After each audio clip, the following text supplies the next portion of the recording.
Welcome to Lead Different, the podcast that redefines leadership and challenges the status quo. Hosted by Daniel Dominguez, founder and CEO of Why Not Leadership. This show is your compass to becoming a better leader through the power of self-awareness. Good leaders foster teams that are engaged, empowered, and energized. Join us on this transformative journey as we equip you with the tools and insights to lead different. Get ready to challenge the ordinary and embrace self-aware leadership. This is Lead Different. Subscribe now. Discover a new era of leadership. Lead different, because great leaders change the world.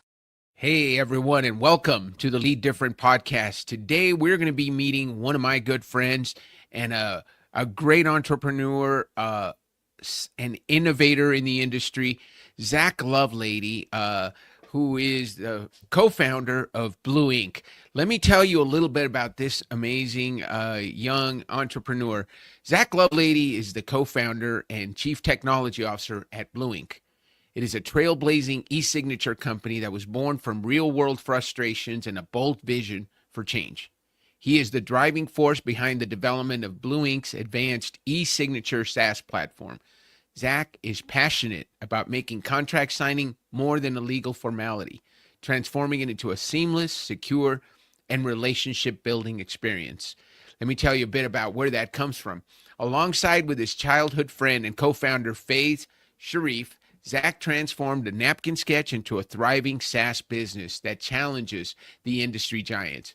With decades of experience in tech, finance, and venture capital, he leads 𝗵𝗁𝗁's engineering and innovation efforts. Under his leadership, 𝗵𝗁𝗁 has launched industry-leading features like bulk send, smart link forms, and easy-to-use eSignature API, empowering organizations to close deals faster, safer, and with confidence. So with that introduction, let me bring to the stage my good friend, Zach Lovelady. Zach, how are you doing? I'm doing great, Daniel. Thanks for the warm introduction there. Man, it is really cool. You know, you meet people and you get to know them, and you and I have known each other for years. And probably, you know, we belong to the same golf club, and I've been there 9 years. I've probably known you for most of those.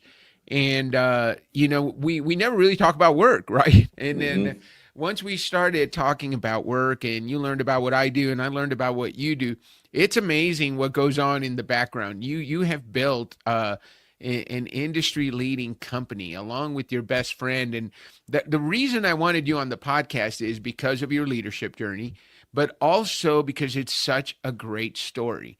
You know, I don't think there are too many websites that you can go to where you've got pictures of the two founders hanging out in middle school. And so it's a testament to the relationship that you and 𝗱𝗃 have and the commitment you have to each other. It also shows in the work that you guys do. So I want to congratulate you, first of all, for the work that you and 𝗱𝗃 have done to build 𝗵𝗁𝗁 to where it is today and to where it is going. Well, thank you, Dano. I really appreciate that. I'm sorry, I'm going to cut out the Dano. That's I'll go with Dan for the podcast here. You know what? You could call me Dano, and it's good. Let's get that out of the way, because I had Jerry Lujan on, and as you know, Jerry Lujan and I did some time together. We worked at 𝗀 when he was involved with that business. When I was the chief growth officer there, my nickname there was Butter. And throughout the entire podcast, he called me Butter. So I think Dano is at least close to Dan, and you're welcome to call me Dano. That lets people know that, you know, that's my golf nickname, and that's okay. We can use that. Well, it just came out. I was aiming for a little more formality, but Dano, I guess it is. Dano, it is. And if listeners, if you start commenting to Dano, it will not be any problem at all. I actually enjoy that nickname. It brings good memories. All right. Well. So yes, to that point about working with my dear childhood friend 𝗱𝗃. I mean, it's great. It's there's not many surprises when you've known somebody since you know, we were 12 years old, and going through all of the ups and downs and you know, trials of high school. So it's nice to you know, doing a startup and now a scale up like we've done. Brings with it lots of challenges. You know, you never know what the next month, the next year is going to bring, and to have somebody in your corner, have a partner where you just have 30 years plus of that trust and experience is invaluable. So really cherish that, and that's I think a big part of why we've survived at the start, and what we've been able to accomplish so far. Yeah, it is a true testament, because a lot of people begin businesses as friends, and when the business ends, or when the business succeeds, all of a sudden we're not friends anymore, right? So congratulations to both you and 𝗱. I've been on a few phone calls with him, and I can tell you that guy. I can tell you there's probably never a dull moment with that guy, right? No. And you've got a young crew. One of the things I want to get into, one of the reasons I invited you to be on the Lead Different podcast, Zach, is I want to talk about your leadership journey. Because when this began, as I talked about in the introduction, it was a napkin drawing, right? And it was you and 𝗱 probably thinking, hey, I think this could work, right? And then you take your skills as a programmer. You've got a diverse background in tech and in software that gave you the skills to be able to create this platform that many businesses are using successfully. We use it at Why Not Leadership for our contracts. So it's easy to use, it's user friendly. Our clients, it's nice being able to send a contract and get it back and not have to go through a courier or trying to mail something and getting it back. It's secure. I love the blue ink concept. I had you explain that to me. I'll probably have you explain it to the audience, but it is everything you sign at blue ink is signed in blue, just like to make something legal, you sign it in blue ink separate from the color of the text on the page. So there's a lot of cool things about that. But the reason, like I said, I wanted to talk about that leadership journey. So tell us the story. How did you guys get started? Tell us the napkin story. You had to be, it had to have been at a happy hour or at a friend's house having a beer, but you had an idea. Tell us how you brought it to life. Sure. Well, so you talked a bit about, so 𝗱 has a background in finance and automotive, and he had a lot of success previously in different industries. But still, we both came of age, and I had a background at a software contracting company at the time. And so, we both had our kind of separate business backgrounds, but I think we both came of age in the era, like we were in school, the original .com boom. So you saw these companies creating, tremendous value quickly in that SaaS software space. So I think we both were really attracted to, the SaaS world as just an entrepreneurial kind of opportunity. And the timing worked out. 𝗱 was ready for something new, and so was I. And we actually went up to Seattle, I think, to have a conversation about, kind of next moves for both of us. And 𝗱 had a concept which was different from Blue Ink is now. It's more of an avatar-guided kind of closing software. And we sketched it out on a napkin at a bar in Seattle. I wish we had saved the napkin, so we had, 4 or 5 little, real, crude wireframes from that. And the stars kind of aligned, and we were just off to the races. Said, let's give this a go. And of course, like many startups, that original concept is not what we ended up building after many pivots over the years. But that was the start of it. So you're in Seattle. You're going through. What were you doing at the time, and what was 𝗱 doing? And you said you both were ready to make a move. I know you've spent some time as a programmer at the labs. What was 𝗱 doing, and how did you make the transition? So I had a software consulting contracting company called ZByte Software, and we did web applications. We did other just kind of general software contracting. Had a small team in Albuquerque, and scattered some remote. And so that's what I was doing. And I still, at that time, was working to productize some of the things that we were doing. I knew that I didn't want to be in the kind of selling hours world permanently. So I was looking for kind of a product opportunity.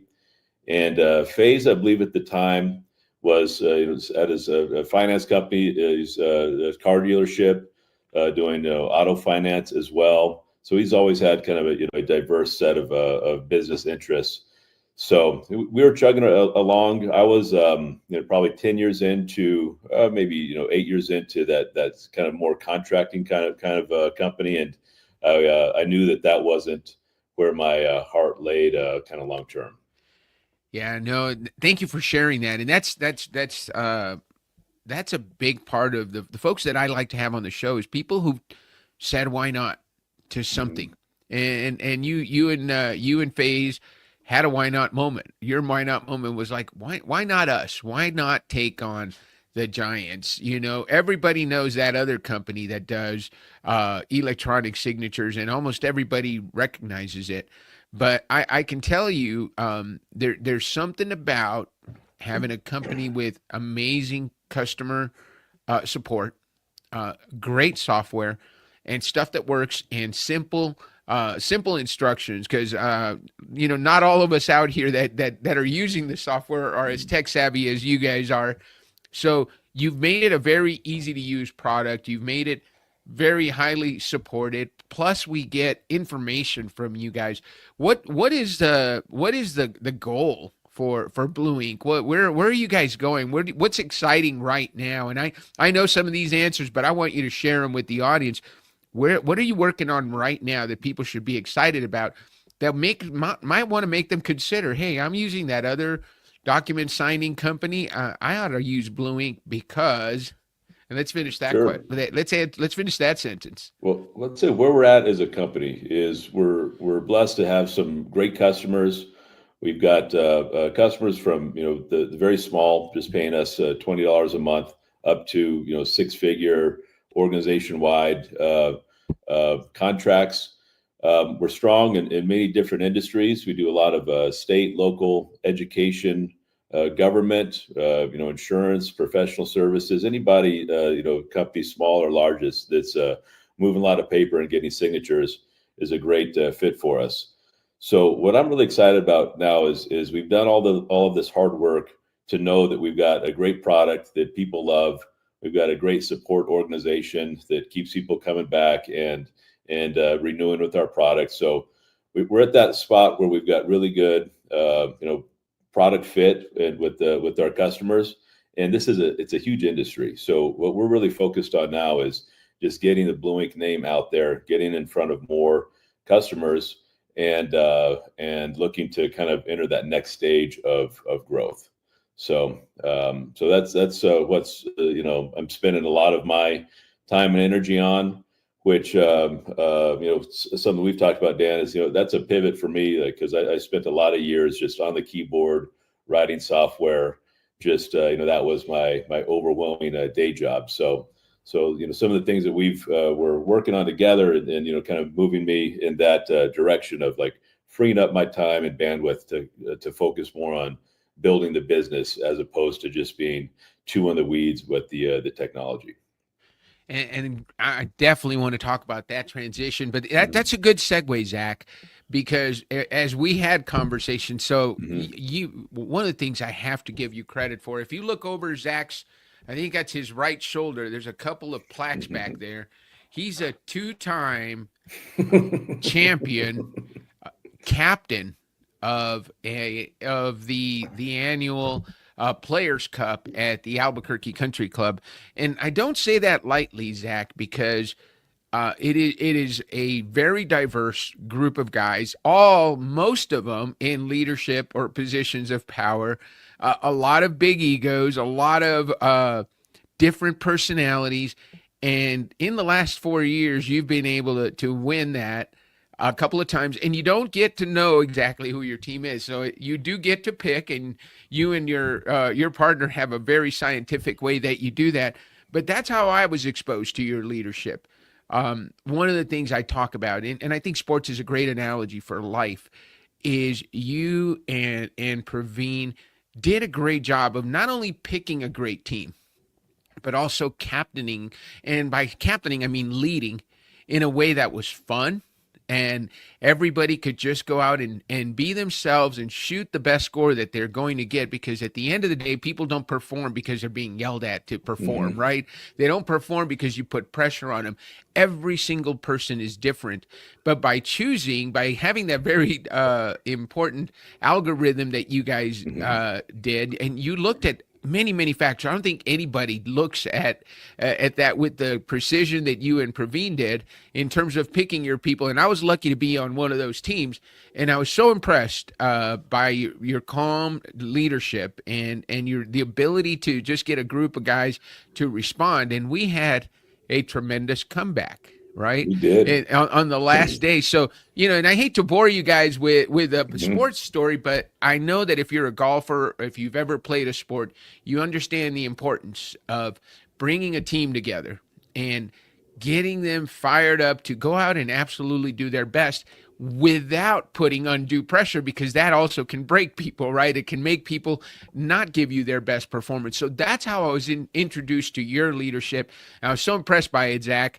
And then we got into the conversation. So, Dano, what do you do, right? And so I started telling you about what I did, and we engaged in the Why Not leadership experience, part of which is to discover your why operating system. So I want to let the audience know your why operating system, because a lot of people who are listening are coaches, consultants that are familiar with the assessment, or if they follow me, they've heard about the assessment. So I'm just going to tell you guys a little bit about Zach's why operating system. So his why is to find a better way and share it with others.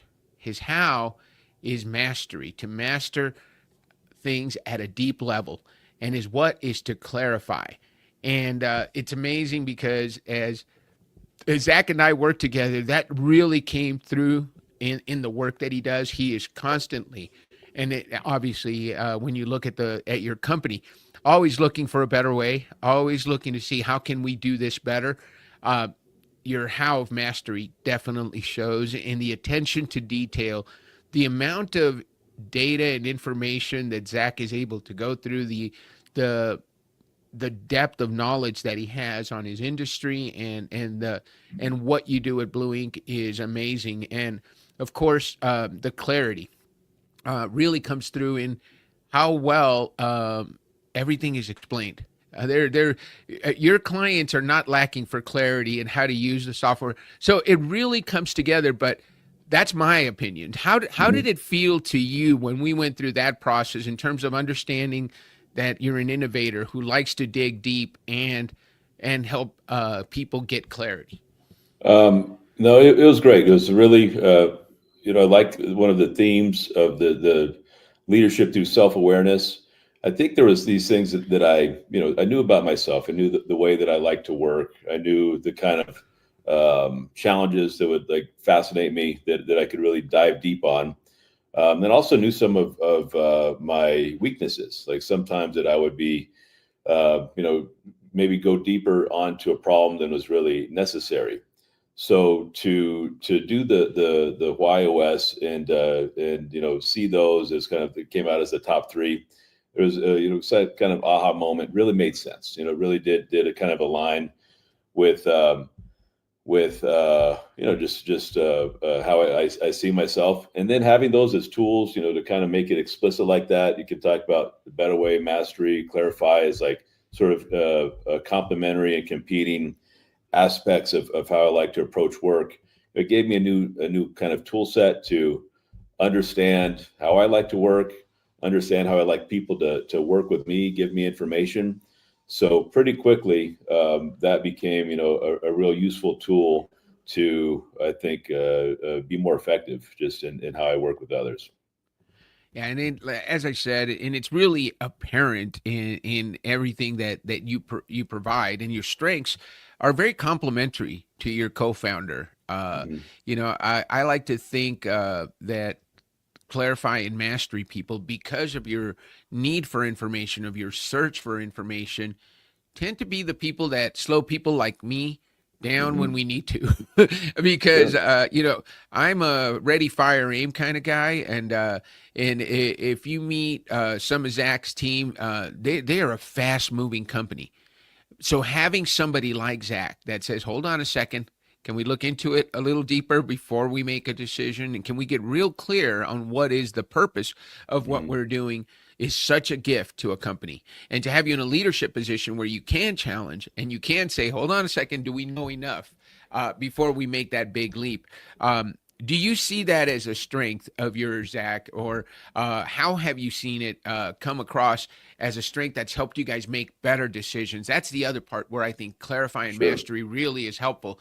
They help us make decisions that are very well informed. Yeah, I think that's absolutely a strength. We're in a e-signature industry, regulated, subject to various laws and industry regulations, and the technical side, the engineering side, the legal side. Things need to be done right. They need to be done, with really high quality, attention to security, attention to all of these details that need to be done with very, very high standards for how we execute. But in a scale-up business, there's other things where we can move more quickly. We can take some marketing risks. We can take some risks in other parts of the business. And so I think knowing kind of my strengths and the way that I'm wired, it helps us as a company make better decisions where should I be spending a lot of time and energy and focus that's where my kind of natural skill set is really brings extra value. And where can I, hand something off to somebody who's, a little more fire aim ready, and because that's appropriate for that approach. Because and I can certainly be versatile and don't always have to do the deep dive and everything, but better understanding like the problems that I like to solve, the problems that I'm really well suited to solve is, I think helped us kind of prioritize correctly. Yeah, and I think you guys have done a great job of that. And in talking about that let's come back to the leadership journey, Zach. How many people when you and 𝗱ance first started this, how many people were there? If we go way back in the day, we were working with some overseas contractors on building the first version of our software that we ended up kind of scrapping and pivoting from. But then after that, we were, very small. We were like four people. And, for the first versions of the software, I was on the keyboard doing just the vast majority of the actual writing the software for that. So 3 to 4 people, and now you've got teams in different countries. You've got a team in the U.S. You got a full-time sales team. How many people are you dealing with now versus when you had 3 or 4 people? About 40, if you look at the teams, internationally, and actually a bulk of our, not a bulk, but a lot of our workforce is overseas. So yeah, we've grown quite a bit. So let's talk about the transition, because that is difficult for any entrepreneur, any solopreneur, anybody who goes from doing what you love to do, which is, man, let me get on the keyboard. We like to call you a keyboard jockey because you can make magic in front of that keyboard and with that screen in front of you. I've always said, and I say this to the leaders I work with, as your responsibility increases, your responsibilities should decrease. And so because now you're in charge of a much bigger program, and there are at least 20 to 30 people that can do what you do. And so for you to spend 5 hours on the keyboard writing something that someone else that you hired specifically to do that could do, is something that you want to take advantage of. But there's also how do you let go of that you built this, right? So how do you let go of it? Tell us about how do you transition from being the guy that created the software to being the guy that manages the people that are maintaining the software and innovating it and doing the next version of it. What are some things you've had to overcome in order to become a leader rather than a doer? Sure. Yeah, that's a great question, Dan. And I think there's a lot there. Intuitively, when we started down that path of building teams, I think a lot of that was focused on, hiring the right people, and we'd have a real rigorous, kind of hiring process. and we've put together a great team. So that actually, I think, gave us some leeway for me not to necessarily execute on that perfectly. You get great, surround yourself with great, smart people, and that's a huge benefit. But then, as we're building a larger team, we started to put a lot of thought into, how to do that properly. And one thing when you're on the keyboard and writing a lot of software, you could kind of set a standard for what the software should look like, how it should work, because you're so down there in the weeds and you're talking about code with at that time a smaller team every day. So a lot of kind of on the job training there. But then I think as the team grew, there's the next level of that is kind of how do you create standards for that engineering organization, and then how do you build those into processes. So and code lends itself really well to having some pretty not rigid but pretty well defined processes. There's you write code, it gets checked into the code repository, a senior engineer reviews it. You've got standards that you're looking at to make sure that the code is written, up to our quality standards. We have automated tests that run, thousands of automated tests to make sure that we haven't broken something. So you can build out a really good process to make sure that we're maintaining quality and still moving quickly and efficiently and building software. So that, I think, was a lot of the transition. So a lot of my energy and time went into building those kind of higher level standards processes, and got to give a lot of props to our engineering team on that. That was very much a group effort, and they stepped up as we kind of matured as an engineering organization to put all of those things into place. One of the things that I experienced working with you was getting away, and thank you for, man, that was a great answer. So thank you for sharing that experience. But I saw you also becoming more of a mentor, because as and we've all been in those big companies. I remember, when I was at Baxter and leading sales teams, and you looked at the guys that were there from the beginning, right? And you those are the guys that wrote the book, and you want to learn from the guys that wrote the book. And so you started doing some mentoring of your, I want to call them coders, right? Your guys that are writing the software that makes Blue Ink go, but also because it's something you love to do. And so the transition from spending maybe 5 to 10 hours a week on the keyboard to maybe only a couple hours a week, so you could use your considerable talents and skills helping the business grow, helping 𝗱 make good strategic decisions, making good strategic decisions together, was a transformation that you had to go through.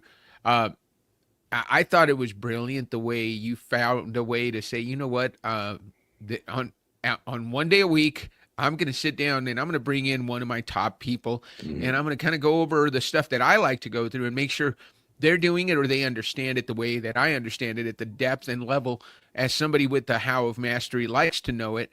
How did that go for you? And tell me, was there a breakthrough that you saw maybe with one of your employees, or an improvement that came? Because what I have found, and you tell me, is often when we're the founder, nobody can do things as well as we can, right? Because we did this thing. But when we let go and we allow people to use the considerable gifts, you mentioned a rigorous hiring process. If we allow people to use those amazing gifts for which we hired them, they sometimes do better than we do. And I don't know if I remember you saying something exactly like that, but I'd love to just hear, is there a story that you can share with us around one of your folks just stepping up big time? Sure. Yeah. Actually, a few things come to mind, but one is so as we're transitioning to, I think we're in the middle of a kind of platform switch. We're changing the way we deploy our software. I believe was the context, and this is something that in the past I very much want to be really down in the weeds, completely hands on, and but then, hire great people and have these higher level conversations about our goals.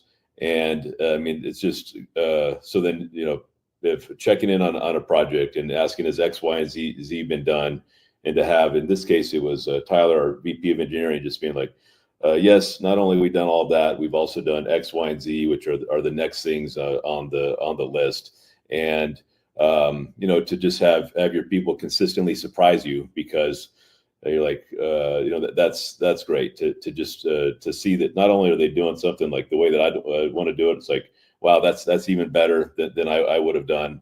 And it's not surprising when we hire great people, and I was confident as an engineer, but certainly I'm not the best there is, and I'd love to surround ourselves in an engineering team, the whole company, who are better than me in any aspect of what we're doing. So when you start to see that your people really shine, when you give them clear goals and they just step up, and not only step up, kind of go beyond what you were asking.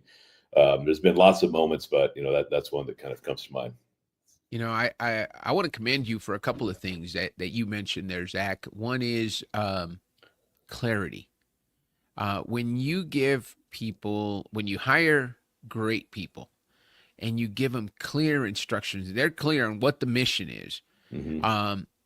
And then you let them go, right? And then they come back, and as you said, you expect them to do one thing. You ask one question and they say, oh, we've done that, but we've also done this, this, and this. But that comes with practice. I am sure you can probably go back and remember telling somebody to do something, and they came back, you said, hey, make me spaghetti, and they come back with a pizza, right? And that's not what you wanted, and that's not. But we have to look back as leaders and understand, hey, was I clear enough? And I have no doubt that with you, the clarity was probably there, but there's filters people put information through. And so asking clarifying questions and those things, which you're so gifted at, probably has led to the people exceeding your expectations. So you're now, how many years into Blue, has Blue Ink been around now? So we started in 2014. So we're coming up on our 11-year anniversary. I will say a little caveat there, though, is probably 2018 where we really went all in. We were kind of running as a side project until then. So, but 2018 was when I fully quit the day job and dedicated myself 100% to Blue Ink. That's fantastic. So coming up on an 11-year anniversary, maybe an 8-year anniversary if we look at starting in 2018, but there's a lot of work. What's a lesson that you've learned in the time you guys have been in existence that you would say to someone? Let's say there's someone else out there that is thinking of quitting the day job and going all in on the dream that they have. What's one piece of advice you would give to them before they make that decision? Well, that's interesting, because people do come to me occasionally, with those questions about entrepreneurial ambitions. And I tell them to really think carefully about it, because jumping into an entrepreneurial venture, especially in the SaaS startup world, most of those companies don't make it. And so I certainly felt the need and the real strong draw to do that. But I compare and contrast that with other paths I could have taken for the last 10 years. And if you're going to do it, really be prepared to grind. I think there's some companies that, hit a home run or a triple their first time out of the gate. But we started with some bunts and some singles, and just had to keep going and adjusting and moving. So maybe a bit of contrarian advice there, but I would really think carefully about what is truly inspiring you to take an entrepreneurial path, and do you really want to subject yourself to that kind of the challenge of it, because it's not always easy. So I don't know if that was I don't think that is really necessarily at odds with the why not, just kind of jump into something and go after it differently. But I'd be sober minded about taking those those leaps, because 10 years it's been fun, it's been a grind, but it's been, nonstop challenges and a lot of work. Well, I know this because it's been a story. It's a story for any of us that starts something. And, I always go back to my experience as an Army Ranger and going through that training where, 50 to 70% of the people that start don't finish. And one of the things I knew, one of the things that helped me survive that, Zach, was knowing that, you know what, you haven't failed until you quit. You don't fail unless you quit. They give you every single day. The Ranger instructors are telling you, hey, you want a warm meal? You want to get some sleep? We can have you in a cot in an air-conditioned barracks and a hot meal for you this afternoon. All you got to do is say, I quit, right? So as long as you don't quit, you're still in it. And there's a lot of that has to, I'm sure you and 𝗱 have gone through those phases where you've said, hey, man, what do we do next? And you just stick with it and you continue to grow your team. You continue to add features and products. You bring in a phenomenal world-class sales professional to help you on the sales side. And now you're getting into areas that you weren't in before. So it continues to expand your growth. I'm going to ask you this.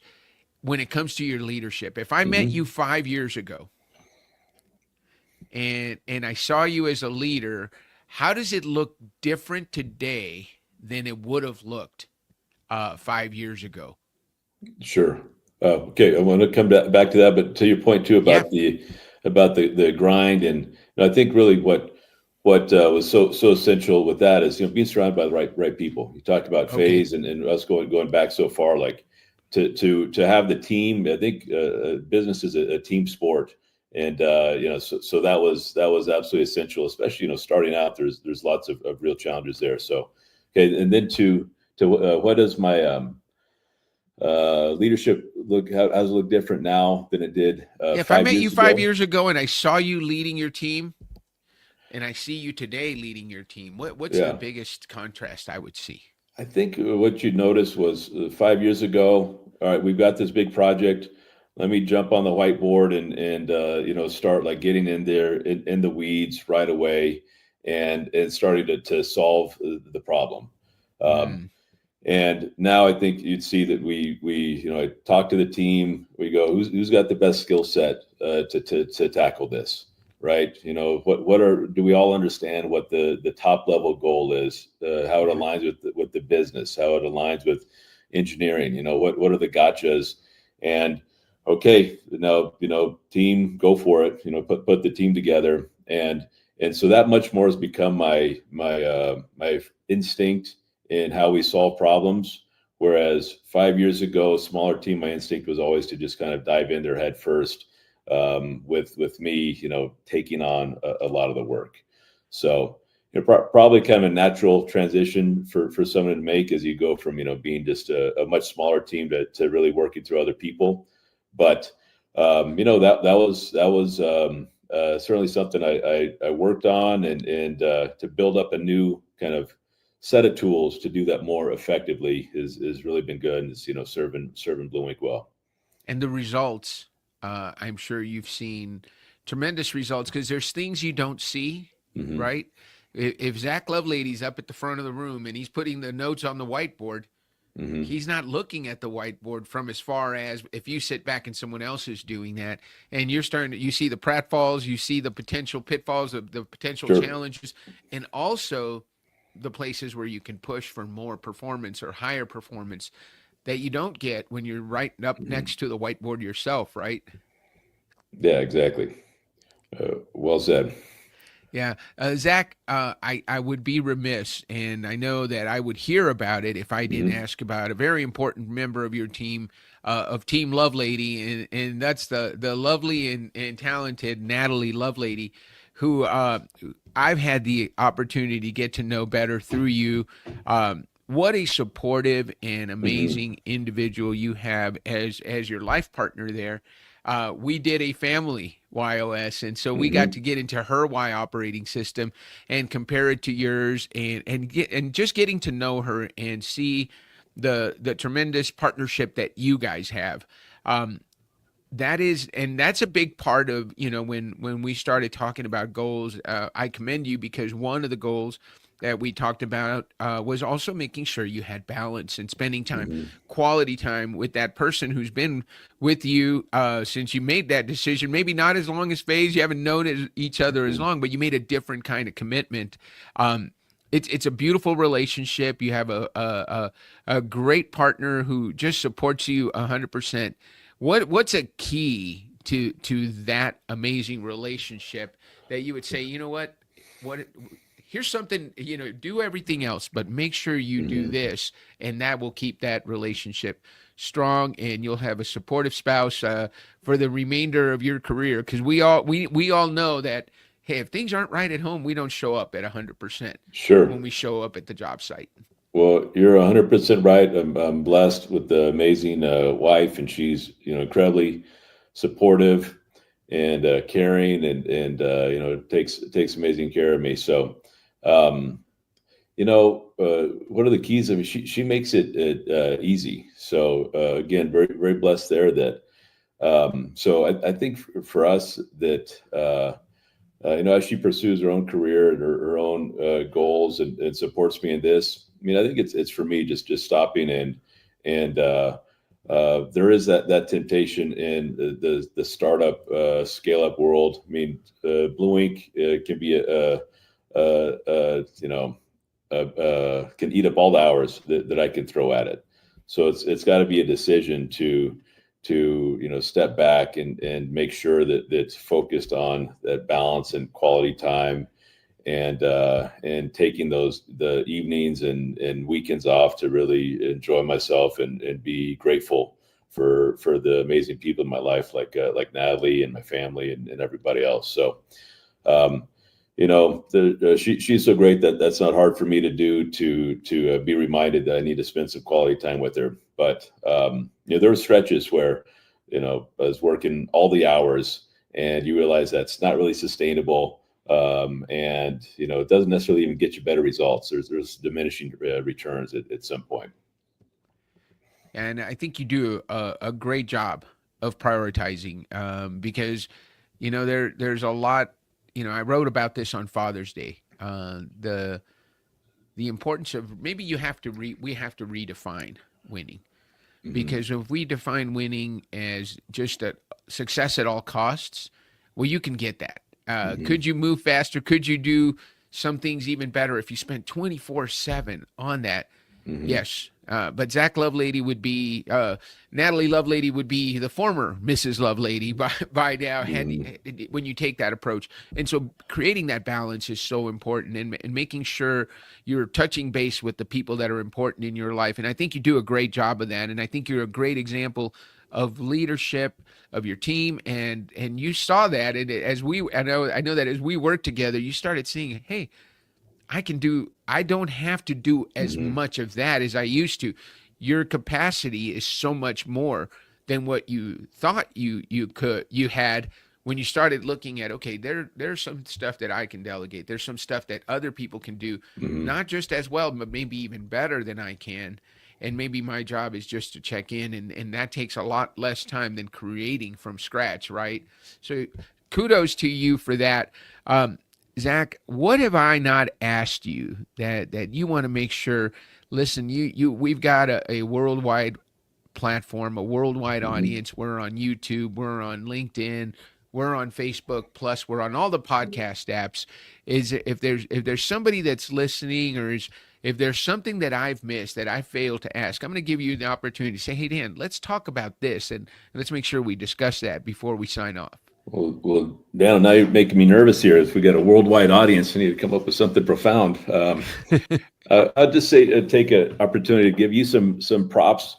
I never had engaged with coaching before, since high school basketball. So it was a stretch, but it was really good. It was a great point in my career, my kind of growth as a leader. And really benefited from it, to have trusted advisor to just talk through this kind of like a what it is I'm trying to accomplish, get some clarity on that, and then to start to really build up, additional toolkit to just be more effective. So that was overall a great experience.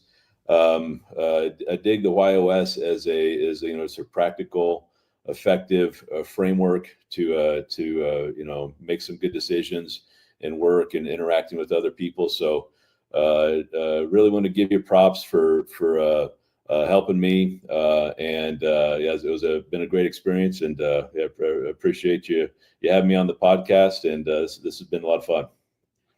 Man, I wasn't asking for a compliment, but I will say thank you so much, Zach.